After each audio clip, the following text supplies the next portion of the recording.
नमस्कार विद्यार्थी मित्रांनो, स्वामी विवेकानंद कोचिंग क्लासेस या यूट्यूब चॅनलमध्ये आपल्या सर्वांचे हार्दिक स्वागत। तर आज आपण इयत्ता तिसरीतील सराव प्रश्नपत्रिका क्रमांक 10 आज सोडवणार आहोत।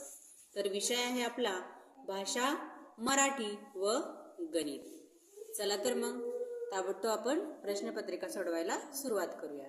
तर तुम्हाला तर माहितीच, विभाग 1 मराठी मध्ये आपल्याला एक उतारा असतो, त्या उतारावर आपल्याला 2 प्रश्न विचारलेले असतात।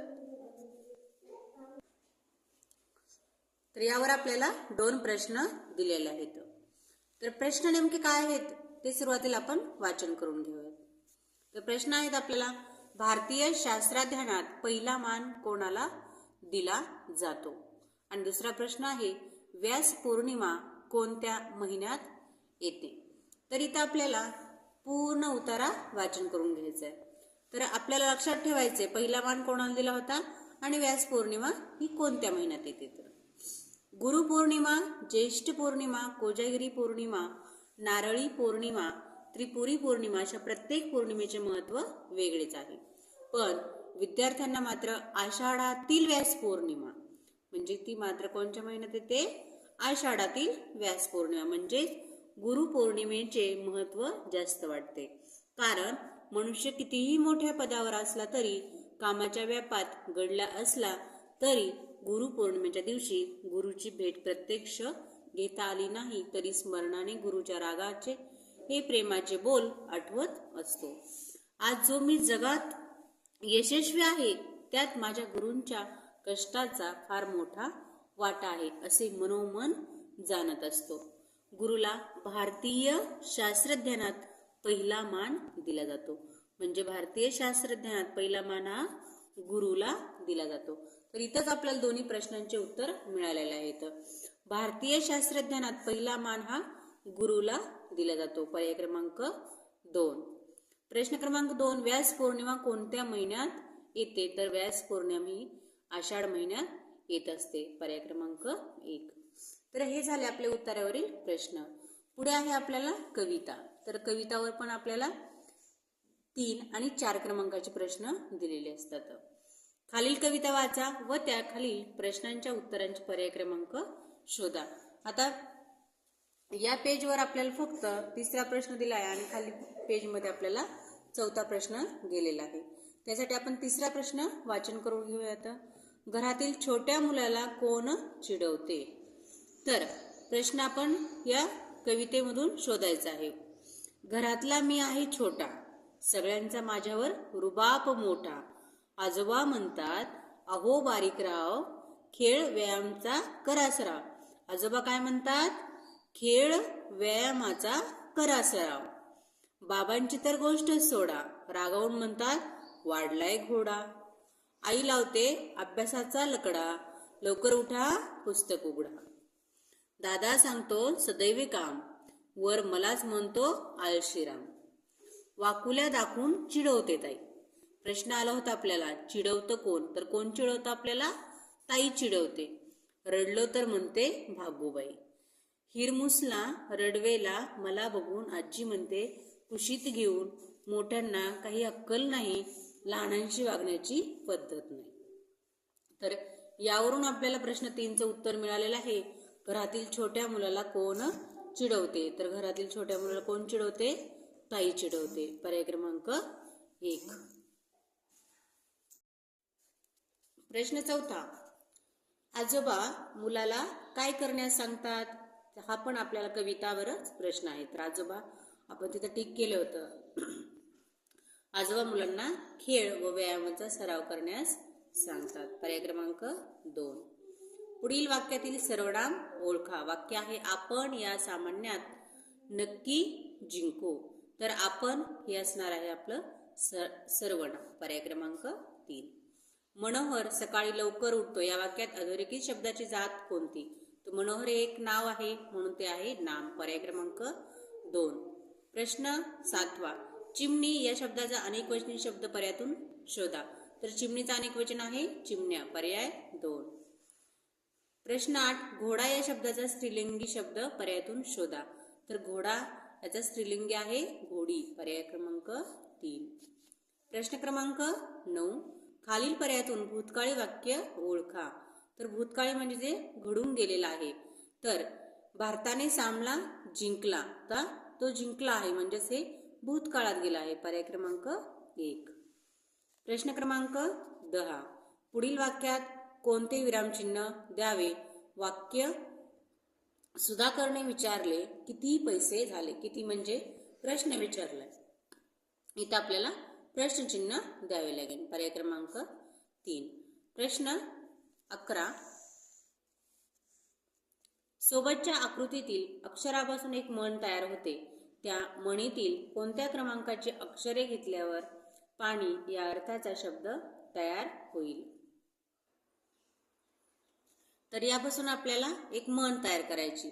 तर यामध्ये आपल्याला म्हण तयार होते, आपला हात जगन्नाथ. आपला हात जगन्नाथ. तर यापासून ही म्हण तयार होते. तर त्यातली जर आपण 4थ्या आणि 5व्या क्रमांकाची अक्षरे घेतली तर पाणी या अर्थाचा शब्द तयार होतो, पर्याय क्रमांक 3. प्रश्न क्रमांक 12. दुसऱ्याला दोष देत राहणे या अर्थाचा वाक्य योग्य वाक्यप्रचार पर्यायातून शोधा. तर दुसऱ्याला दोष देणे म्हणजेच खडे फोडणे, पर्याय क्रमांक 2. प्रश्न क्रमांक 14 व 15 साठी सूचना. खालील संवाद काळजीपूर्वक वाचून त्या खालील प्रश्नांची योग्य उत्तरे पर्यायातून शोधा. तर इथं आपल्याला एक संवाद दिलेला आहे. तर या संवादावर आपल्याला जास्तीत जास्त दोन प्रश्न विचारले जातात. ते तर कोणकोणते? हा संवाद कुठे घडला आहे? हा संवाद किती व्यक्तीमध्ये घडला आहे? आणि या संवादावरून आपल्याला काय लक्षात येते? हे 3च प्रश्न आपल्याला संवादावर विचारले जातात. त्यामुळे आपल्याला काळजीपूर्वक संवाद वाचायचा आहे. ह्याच्यामध्ये आपल्याला किती व्यक्ती आहेत आणि कोठे आहे ते आपल्याला सांगायचे. तर बघा, संवाद आहे, अरे विनोद हा बघ केळीवाला. म्हणजे ह्याच्यामध्ये विनोद आहे. आपण केळी खाऊया. म्हणजे कोणतरी बोलतोय विनोदला, येथेच फुटपाथवर बसून खाऊया. केळ्यांची साल मी फेकतो, बघ कशी रस्त्यात मधोमध पडली. आता मी पण फेकतो, माझी पण रस्त्यातच पडली. पुरे झालं हे साली फेकणं, आता निघूया. गणेश म्हणतोय आता निघूया. अरे विनोद वळून बघ जरा, आपण आत्ताच खाऊन टाकलेल्या केळ्यांची साल गोळा करतोय कुणीतरी. अरे मुलांनो, अशी रस्त्यावर केळींची साल फेकू नये. त्यामुळे रस्त्यावरून येणाऱ्या जाणाऱ्याचा पाय घसरून अपघात होऊ शकतो. ही साल कचरा कुंडीत टाकावीत. अहो काका, इथं म्हणजे काका पण आहेत. चुकलो आम्ही, आम्हाला माफ करा. यापुढे अशी चूक नाही करणार आम्ही, बरं का गणेश?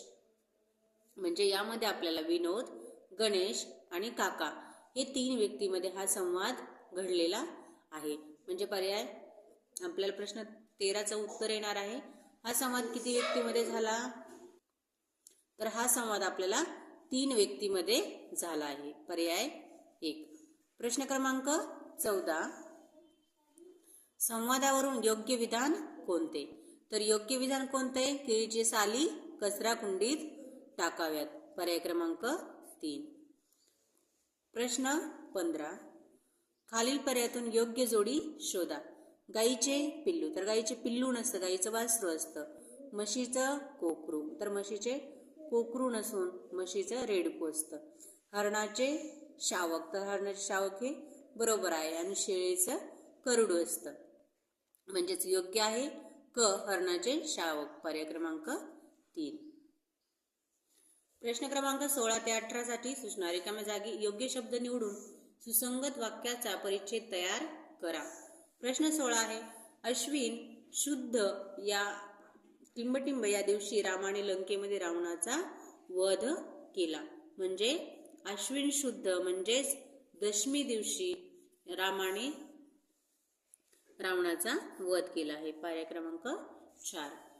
प्रश्न 17, त्याची आठवण साजरी करणारा सण म्हणजे दसरा होय, पर्याय 3. प्रश्न 18, विजयदशमीच्या दिवशी भारतभर रावणाच्या प्रतिमेचे डॅश केले जाते. तर रावणाच्या प्रतिमेचे इथं दहन केले जाते, पर्याय 3. प्रश्न क्रमांक 19, अग्नी या शब्दाचा समानार्थी नसणारा खूप मुलांकडून चूक होते. नसणारा हा शब्द बघतच नाहीत. असणारा अग्नी म्हणजेच काय, आग वगैरे काय असेल ते त्याला लगेच राईट करून टाकतात. म्हणजे प्रश्नामध्ये हीच चूक होते आपले. नसणारा हे पाहतच नाहीत मुलं. शक्यतो मुलांनी काय करायचं, प्रश्न व्यवस्थित वाचन करायचं आहे आणि आपल्याला आउट ऑफ मार्क घेण्याची घ्यावेत. ठीक आहे. त्यासाठी आपल्याला नसणारा हा शब्द काळजीपूर्वक वाचन करायचा आहे. तर अग्नी या शब्दाचा समानार्थी नसणारा शब्द आहे अनिल. पर्याय क्रमांक 1. प्रश्न क्रमांक 20. खालील शब्दाला जोड शब्द म्हणून जुळणाऱ्या शब्दाचा पर्याय क्रमांक शोधा. तर नदी यासाठी काय असणार आहे, नदी नाला. तर नदी नाले आपण म्हणत असणार, म्हणजे जुळणारा शब्द आहे जोड शब्द नदी नाला. फक्त ड. पर्याय क्रमांक 4. प्रश्न क्रमांक 21. शत्रूला सामील झालेला या शब्दसमूहाबद्दल येणारे शब्द पर्यायातून शोधा. शत्रूला सामील झालेला म्हणजे त्यांच्यामध्ये मिक्स झालेला तो असतो फितूर. पर्याय क्रमांक 2. प्रश्न क्रमांक 22. दुर्गुण या शब्दाचा हा शब्द कोणत्या शब्दाचा विरुद्धार्थी शब्द आहे. तर दुर्गुण हा सद्गुण या शब्दाचा विरुद्धार्थी आहे. पर्याय क्रमांक 3. प्रश्न 23. नागपूरला महाराष्ट्राची उपराजधानी म्हणतात. या वाक्यातील पूर या शब्दाचा अर्थ कोणता. तर नागपूर, नागपूर हे काय आहे, एक नगर आहे. पर्याय क्रमांक 2. प्रश्न क्रमांक 24. वर्णमालेनुसार खालील शब्दांचा क्रम लावल्यास शेवटचा शब्द कोणता येईल. तर सगळ्यात आधी येतं ते वर्णमालेनुसार आ. तर आला आपण 1 नंबर देऊया. नंतर येणार आहे क.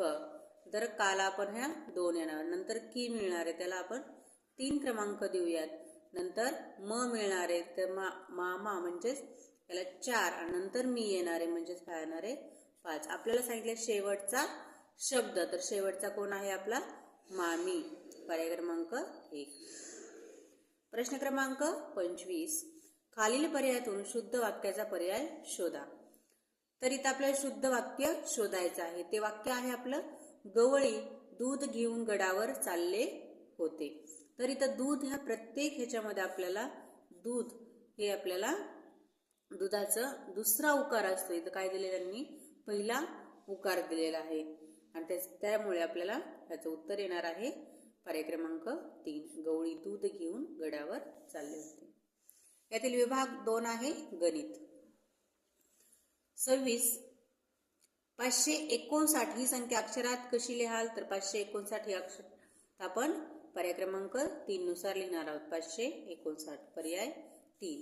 27. या आकृतीचे नाव पर्यायातून ओळखा. तर या आकृतीला नाव आहे रेषाखंड. पर्याय क्रमांक 4. प्रश्न क्रमांक 28. म ही एक विषम संख्या आहे तर त्या पुढील क्रमाने येणारी समसंख्या कोणती.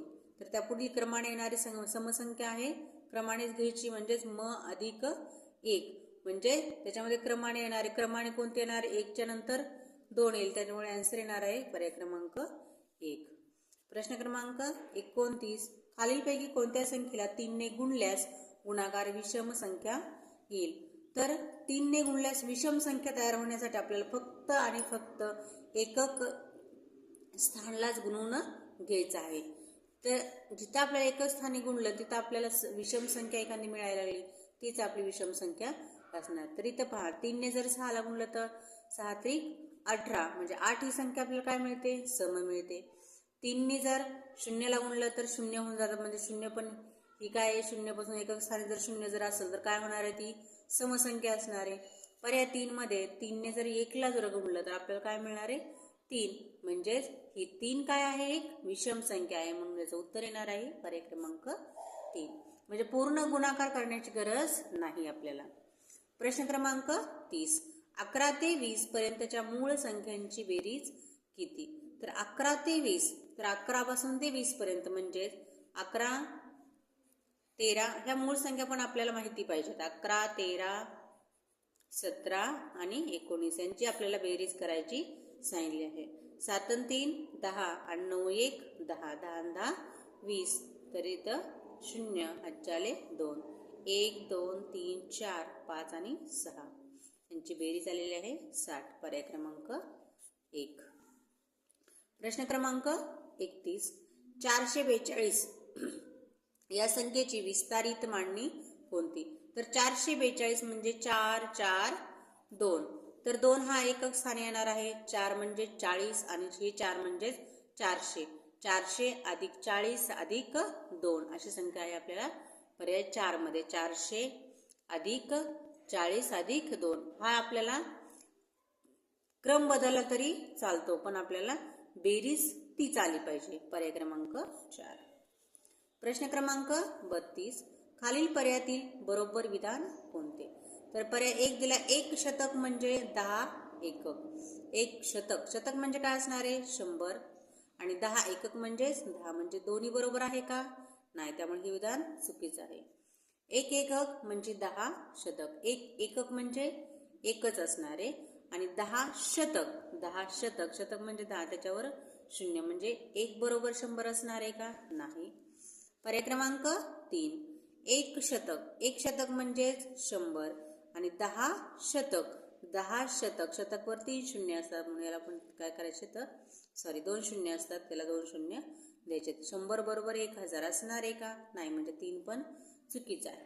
1 शतक, 1 शतक म्हणजे 100 आणि म्हणजे 10 शतक, 10 शतक, शतक म्हणजे 10 याच्यावर काय करायचं? 1 शून्य द्यायचं म्हणजे 100 बरोबर 100. उत्तर येणार आहे पर्याय क्रमांक 4. प्रश्न क्रमांक 33. 402 ही संख्या अंकात कशी लिहाल? तर 402 ही संख्या अंकामध्ये 402 या प्रकारे लिहिता येईल. पर्याय 3. प्रश्न 34. 8 स्टार स्टार या संख्येतील स्टार जागी असलेल्या अंकाच्या स्थानिक किमतीतील फरक 27 आहे, तर स्टारच्या ठिकाणी कोणता अंक आहे? तर या ठिकाणी आपल्याला मोठा अंक वापरायचा म्हणजे हा 27 त्याची काय आली पाहिजे? वजाबाकी आली पाहिजे.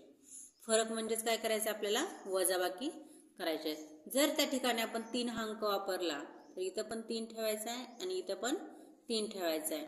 तसं जर आपल्याला प्रत्येक अंक हा ठेवून पाहायचा आहे, पण छोटा पण अंक त्याची बेरीज आपल्याला 27 पेक्षा कमी मिळायला पाहिजे. पर्याय 1 जर ठेवला असता आपण 2 तर त्याची बेरीज केली तर आणखी कमी झाली असती.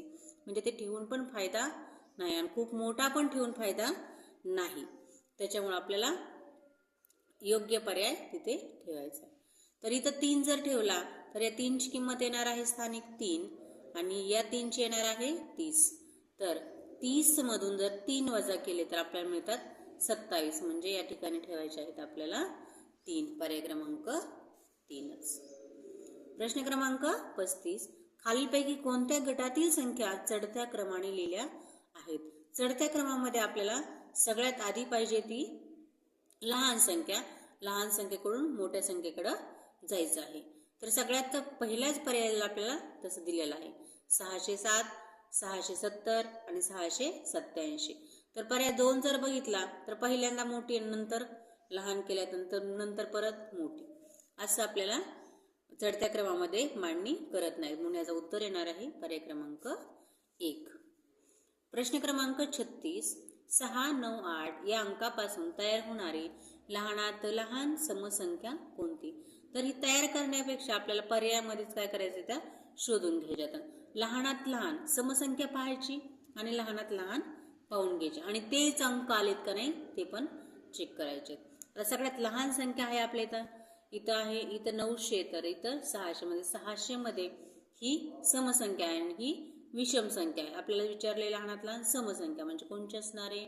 1. आणि त्याच्यामध्ये आपल्याला दिलेले जे अंक आहेत 6, 9, 8 तेच दिलेले आहेत, म्हणून याचं उत्तर येणार आहे पर्याय क्रमांक 1. प्रश्न क्रमांक 37.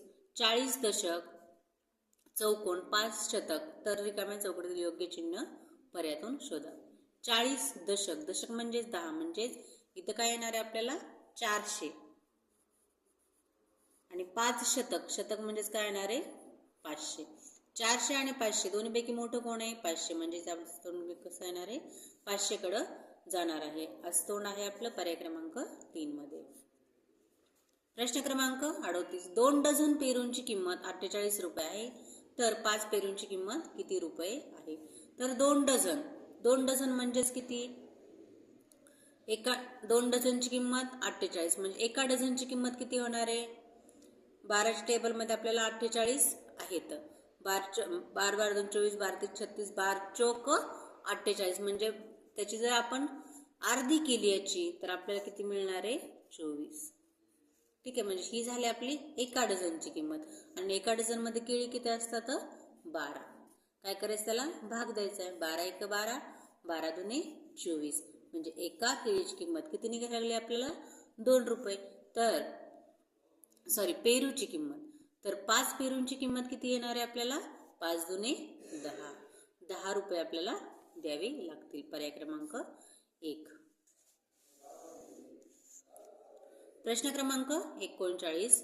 750 मध्ये किती मिळवावेत म्हणजे 1000 होतील? तर 750 म्हणजे 1000 मिळवायचे, म्हणजे 1000तून 750 कमी केले तरी चालतात. आणि 750 म्हणजेच काय असणार आहे? तर 725. आता 800 व्हायला बाकी किती राहिले आपल्याकडं? 75, म्हणजे 800 झाले. 800 मध्ये किती मिळवले म्हणजे 1000 होणार आहे? तर 200, म्हणजे 275 आपल्याला ही संख्या त्यात मिळाली. 275लाच काय म्हणतो आपण? पावणे 300. पर्याय क्रमांक 1. प्रश्न क्रमांक 40. एका कार्यक्रमात 25 खुर्च्यांची एक रांग याप्रमाणे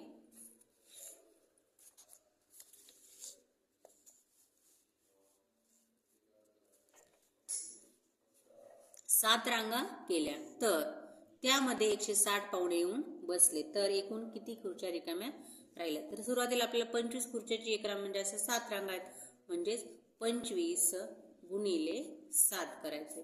7 5 35, 7 आले 3, 7 2 14, 14 आणि 3 17, 175. 160 पाहुणे येऊन बसले त्या खुर्च्यामध्ये, म्हणजे 160 काय करायचे? तर वजा करायचे. तर याच्यातून 160 जर वजा केले, 5 मधून 0 गेले 5, 7 मधून 6 गेले 1, 1 मधून 1 गेला 0, म्हणजे किती खुर्च्या बाकी राहिल्यात आपल्याकडं?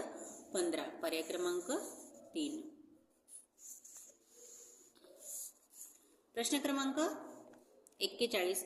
एका कारखान्यात 554 कामगार काम करत होते, त्यापैकी 34 कामगारांनी काम सोडले, नंतर 250 कामगार कामावर नवीन आले, तर कारखान्यातील कामगारांची संख्या किती झाली? तर आपल्याला काय करायचंय? कामगार किती पहिले? 554, नंतर किती आले? तर 250. यांच्या आधी आपण बेरीज करून घेऊया. ठीक आहे. 4 मध्ये 0 मिळवले 4, 5 आणि 5 10, 5 झाला 1, 5 आणि 2 5 आणि 1 6, 6 आणि 2 8, म्हणजे एकूण कामगार आहेत आपल्याकडे 804. 34 कामगार काय केले? काम सोडलेलं आहे, म्हणजे वजा काय करायचं आहे? 34. 4 मधून 4 गेले 0, 10 मधून 3 गेले 7, घेतलेले कॅरी वापस दिला, 8 मधून 1 गेले 7, 770 कामगार सध्या कारखान्यामध्ये कामाला आहेत. पर्याय क्रमांक 1. प्रश्न क्रमांक 42. 808 या संख्येला 8 ने भागले तर भागाकार किती येईल? तर 808 म्हणजे 808, याला काय करायचं आपल्याला? 8 ने भागायचे, म्हणजे 8 1 8 1 8, 8 0 0ला भाग जात नाही म्हणून 0 दशाल तसा, 8 1 8, म्हणजे 101 आपल्याला भागाकार येणार आहे. पर्याय क्रमांक 4. प्रश्न क्रमांक 43. 45 वजा 15 भागिले 3 गुणिले 8 ही पदावली आहे, त्याचं उत्तर काढायचं आपल्याला. सगळ्यात आधी कंचे भाऊ बेवया क्रियेनुसार आपल्याला काय करायचं? आधी भागाकार करून घ्यायचा. यांचा भागाकार केला तर काय मिळणार आपल्याला? 3 5 15, म्हणजे इथं आपल्याला 5 मिळणार आहे. 5 गुणिले 8 करायला सांगितले, 5 8 40, म्हणजे याचा गुणाकार यायला लागला आपल्याला 40. 45 मधून काय करायचं? परत 40 वजा करायचे, तर म्हणजे 45 मधून 40 वजा केले तर आपल्याला किती मिळतात? 5. पर्याय क्रमांक 4. प्रश्न क्रमांक 44.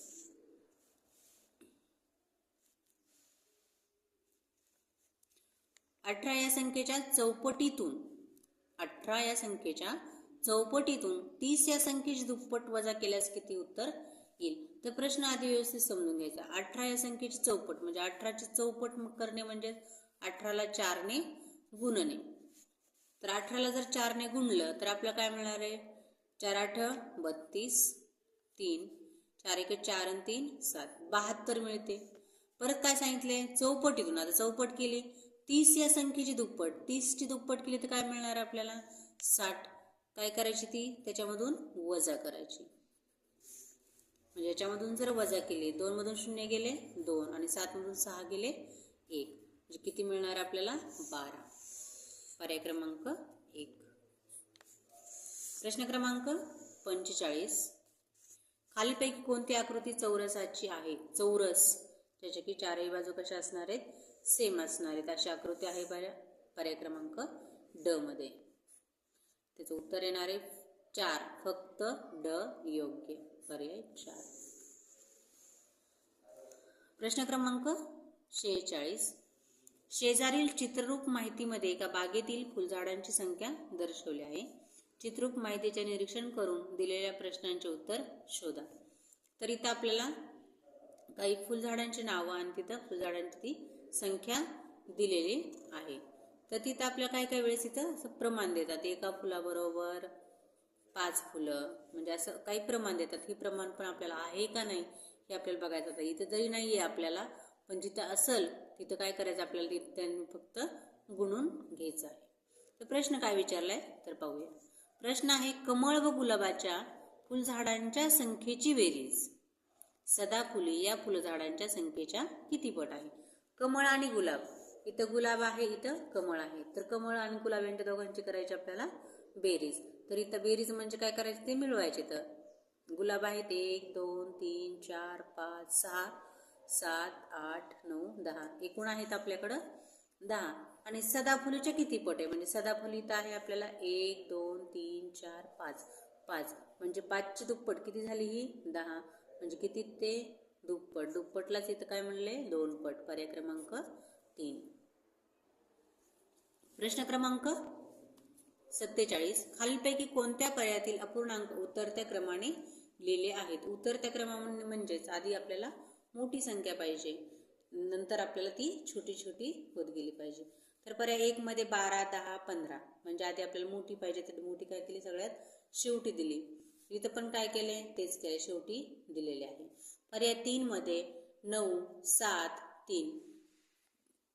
अपूर्णांकाचं जर इथं पाहायचं असेल, जेव्हा छेद समान असतो तेव्हा आपल्याला पूर्ण संख्या प्रमाणेच इथं उतरता क्रम लावायचा आहे.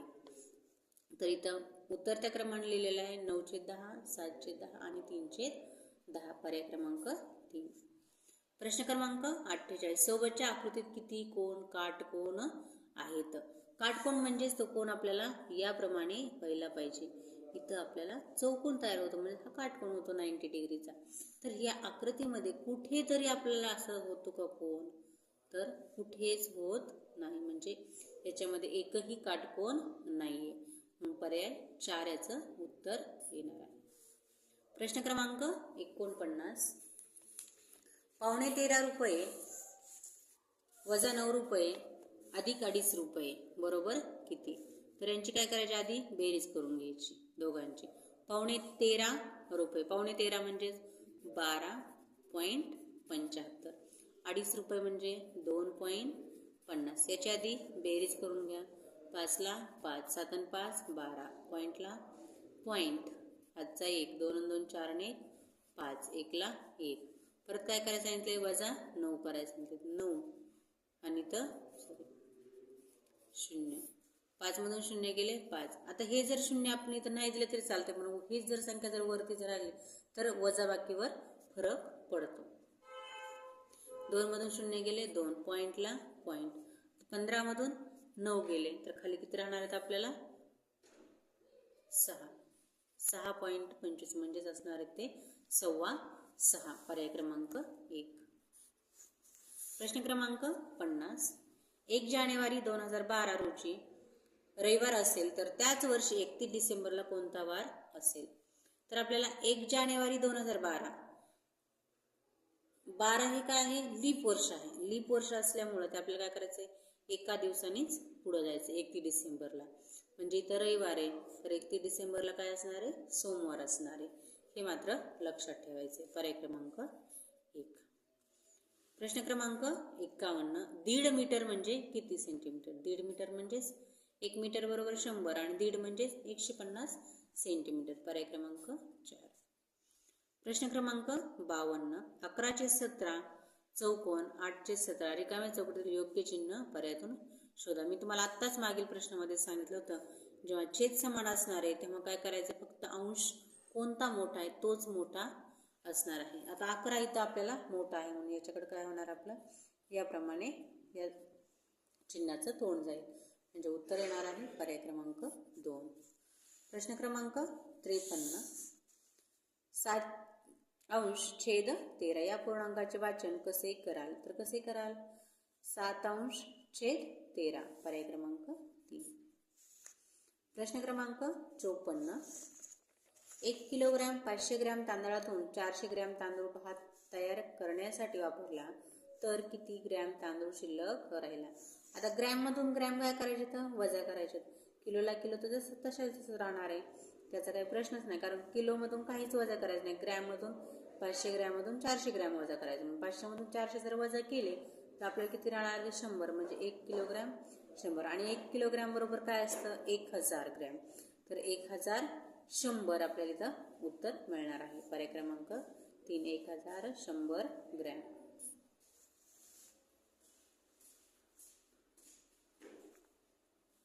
प्रश्न क्रमांक 55. क्रिकेटचा सामना सकाळी 10:50 सुरू झाला. तो सामना 1:40 संपला तर सामना किती वेळ चालू होता? तर काय झालं इथं, 10:50 सुरू झाला म्हणजे 11ला काय 10 मिनिट बाकी आहेत. तर थोडक्यात आपण धरूया तर 11 वाजता चालू झालेला आहे. हे 10 मिनिटं आलेल्या उत्तरामध्ये काय करायचं आपल्याला? अधिक करायचे, तर म्हणजे कन्फ्यूज होणार नाही. तर 11 वाजता सामना जर चालू झालाय तर 1:40ला काय झालाय तो संपलाय पण, म्हणजे 1:40. 11च्या नंतर वाजतायत 12, 12च्या नंतर 1 आणि ही 40 मिनिटाला 40 मिनिटं जशात तसे. तर 11 आणि 12, 12 आणि 1 म्हणजे याच्यामध्ये किती झाले? 2 तास झाले. 2 तास आणि आपले पहिले जे उरले होते 10 मिनिटं ते काय करायचं आपल्याला याच्यामध्ये ऍड करायचे. तर 40 आणि 10 किती झाले? 50. म्हणजे 2 तास 50 मिनिटे हा सामना चालू आहे. पर्याय क्रमांक 4. प्रश्न क्रमांक 56.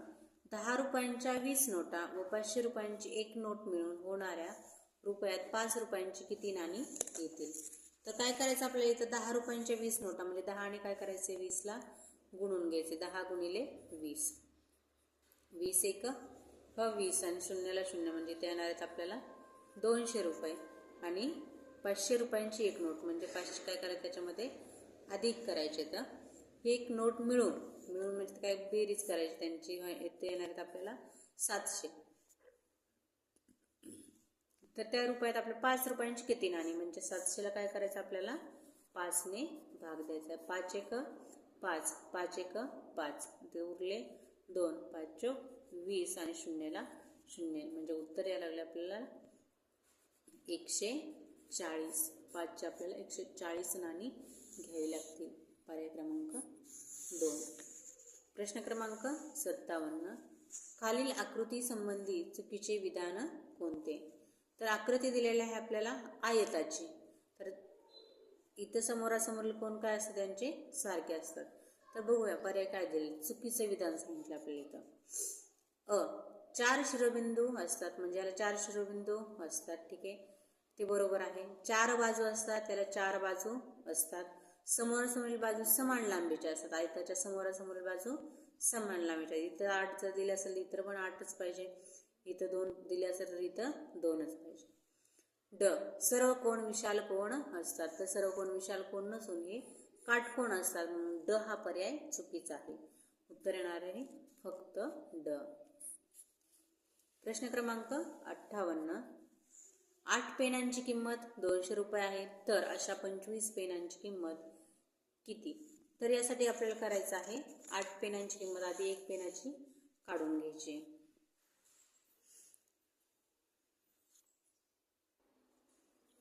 8 पेनांची किंमत आहे 200 म्हणजे 8 बरोबर किती येणार आपल्याला 200.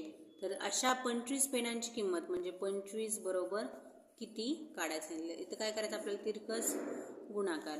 200 काय करायचं 25ला गुणून घ्यायचे. 200 गुणिले 25. आता हा 8 इथं तिरकस गुणाकारामध्ये येणार आहे म्हणजे 8 भागाकारामध्ये. 8 एक 8, 8 दुने 16, 4 उरले, 8 पंचे 40. तिथं आले 25 गुणिले 25 म्हणजे 25 गुणिले 25 25चा वर्ग असणार आहे 625. आपल्याला उत्तर मिळून गेलं. हे झालं एका पद्धतीने. तर दुसऱ्या पद्धतीने जर काढायचं झालं तर 8 पेनांची किंमत 200 रुपये. म्हणजे इथं आपल्याला एका पेनाच्या आधी काढून घ्यायचं. 200ला काय करायचं तुम्हाला 8ने भागून घ्यायचे. 8 एक 8, 8 दोने 16, 8 पंचे 20. म्हणजे एका पेनाची किंमत तुम्हाला किती येणार आहे 25. अशा 25 पेनाची म्हणजे गुणिले काय करायचे 25. 25 आणि 25 गुणिले तर काय घेते 625. पर्याय क्रमांक 2. म्हणजे दोन्ही पद्धतीने केलं तर सोपंच आहे. दोन्ही पण तुम्हाला ज्या पद्धतीने सोपं वाटेल त्या पद्धतीने करू शकता. प्रश्न क्रमांक 59. 347 अधिक 653 बरोबर किती? 100 शतक, 100 दशक, 10 सहस्र, 1000 दशक. तर इथं आपण बेरीज करून घेऊया.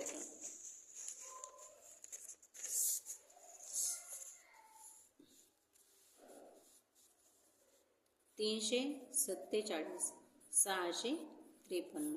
7 आणि 3 10, 1 5 आणि 4 9 1 10, 6 3 9 1 10. म्हणजे तो उत्तर यायला लागले 1000. तर 1000 म्हणजे किती? आता 100 शतक. शतक म्हणजे काय असणार आहे? शतकवर 2 शून्य म्हणजे याच्यावर आपण जर 2 शून्य लावले तर 1000 होतात का? नाही. म्हणजे पर्याय एक चुकीचा आहे. 100 दशक. दशक म्हणजे काय असतो? शून्य. त्याच्यावर आपल्याला एकच शून्य वाढवायचं म्हणजे दिलेल्या संख्येवर एक शून्य वाढवायचं आहे. किती होणार आहे तर 1000. म्हणजे आपलं उत्तर येणार आहे पर्याय क्रमांक 2. प्रश्न क्रमांक 60. 955 गुणिले 0 अधिक 1 बरोबर किती? तर इथं मुलं खूप गोंधळ होत जातं. कारण की इथं गुणाकार झाला तिथं शून्य यायला लागले ना लगेच शून्य. पण तसं नाही. अधिक 1 करायला सांगितले म्हणजे याचा गुणाकार जरी शून्य आला तरी आपल्याला अधिक 1 त्याच्यामध्ये जर मिळवले तर आपल्याला उत्तर येणार आहे 1. पर्याय क्रमांक 1. ही चूक करायची नाही. प्रश्न क्रमांक 61. 13/22 अधिक 9/22 वजा 11/22. म्हणजे आधी आपल्याला यांची काय करायची बेरीज करून घ्यायची. 13 मध्ये जर 9 मिळवले तर काय मिळणार आहे आपल्याला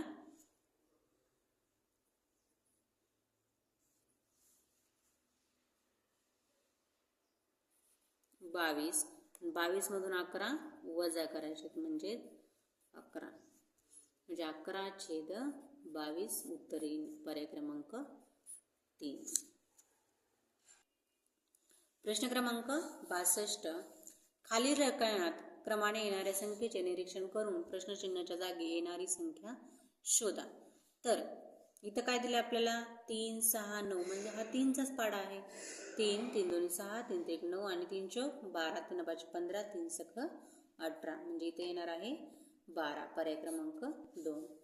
प्रश्न क्रमांक 63. सोबतच्या आकृतीत मधील छायांकित भाग म्हणजे रंगवलेला भाग कोणत्या अपूर्णांकाने दर्शवला आहे?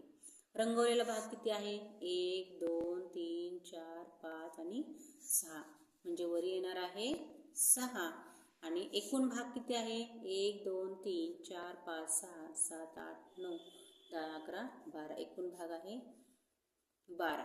ठीक आहे. 6 1 6 6 2 12. याला भाग जाते म्हणून उत्तर काय येणार आहे 1/2. पर्याय क्रमांक 1. काय करायचं याला भाग देऊन पण पाहायचं. तुम्ही म्हणता आता इथं प्रश्नाचं उत्तरच नाहीये तर काय करणार आहेत आपण ते 12 कुठंतरी पर्याय असेल त्याला दोन्हीपैकी एकाला टिक करूया. पण तसं करायचं नाही. याला भाग जर जात असेल तर त्याला काय करायचं भाग द्यायचा आहे. ठीक आहे. जे उत्तर आहे पर्याय 1. प्रश्न क्रमांक 64. एका पुस्तकाची किंमत 25 रुपये तर अशा 7 पुस्तकांची किंमत किती? तर काय करायचं इथं फक्त गुणून घ्यायचं आपल्याला. 25 ने 7 ला गुणायचे. एकाची 25 आहे तर 7ची किती? 7 5 35 5 आले 3 7 2 14 14 आणि 3 17 म्हणजे 175 रुपये आपल्याला येणार आहे. आणि 175लाच आपल्याला काय म्हणायचे पाहुणे 200 रुपये. पर्याय 4. प्रश्न क्रमांक 65. खालीलपैकी कोणता प्रकार त्रिकोणाचा नाही? तो त्रिकोण नाही.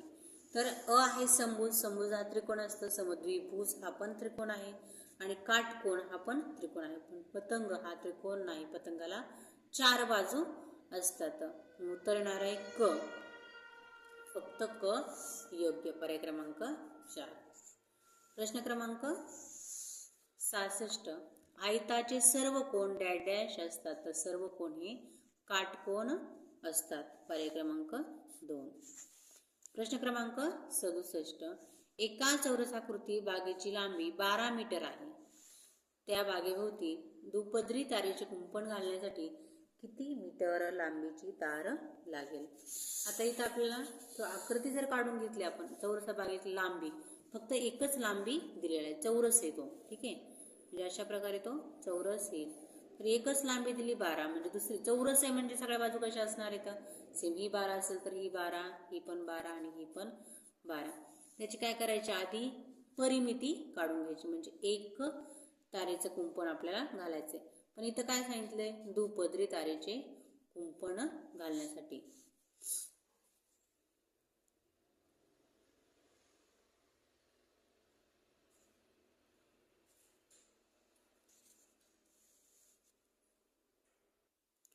तर परिमिती म्हणजेच काय असणार आहे? सर्वांची बेरीज. तर बेरीज जर यांची केली तर 12 12 24, 12 12 2 24, 12 3 36, 12 4 48. एकदा केली तर आपल्याला काय मिळणार आहे? 48. दुसऱ्यांदा कुंपण जर घातलं तर तरी काय करायचे? आपल्याला परिमितीच काढायची. म्हणजे 48.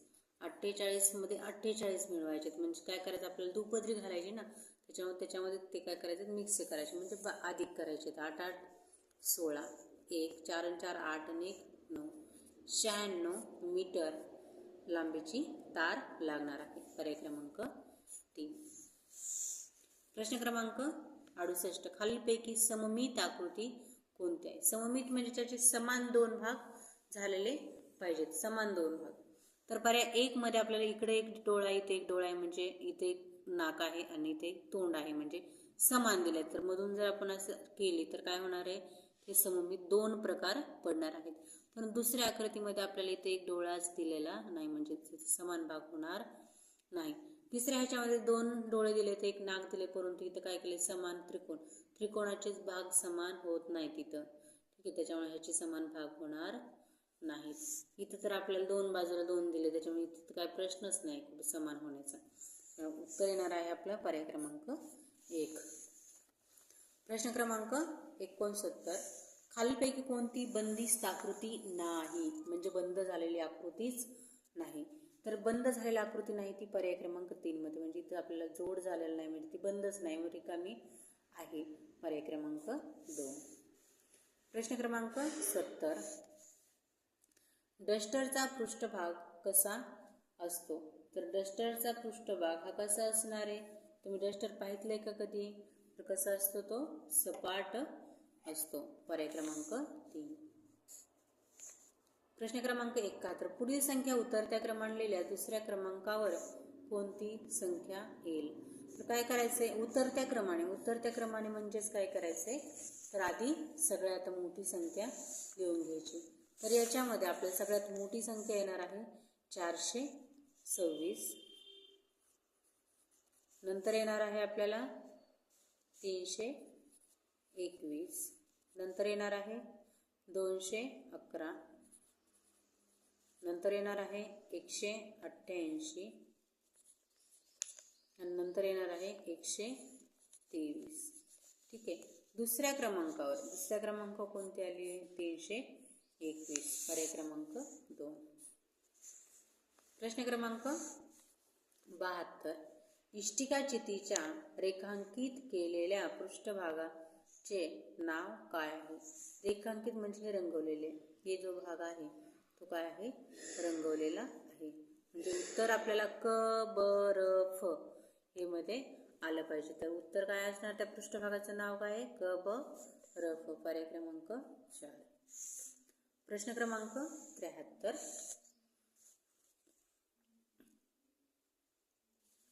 सोबतच्या आयताची परिमिती किती? सोबतच्या आयताची परिमिती आत्ताच वरील प्रमाणेच आपल्याला सेम करायचं, परिमिती काढायची. ही 5 आहे म्हणलं की काय असणार आहे?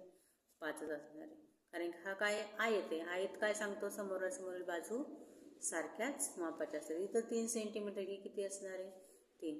काय करायचं? परिमिती. परिमिती म्हणजे सगळ्यांची बेरीज. 5 आणि 5 10, 10 आणि 3 13, 13 आणि 3 16. म्हणजे उत्तर येणार आहे 16 सेंटीमीटर. पर्याय क्रमांक 2.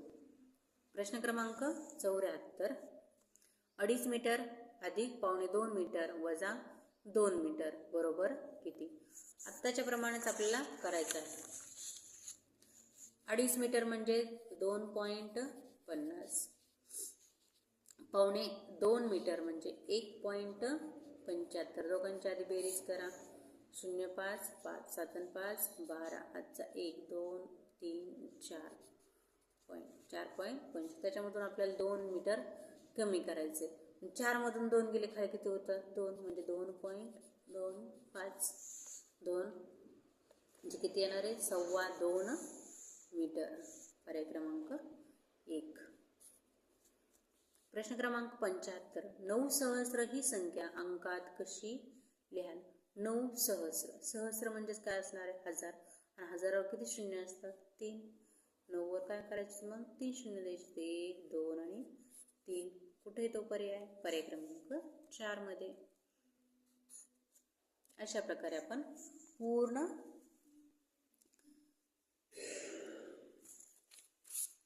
प्रश्नपत्रिका आपण सोडवलेली आहे. तर ही सर्व प्रश्नपत्रिका सोडवताना आपल्याला कुठं जर आणखी अडचण आली तर आपण नक्कीच विचारू शकता कमेंटद्वारे. ठीक आहे.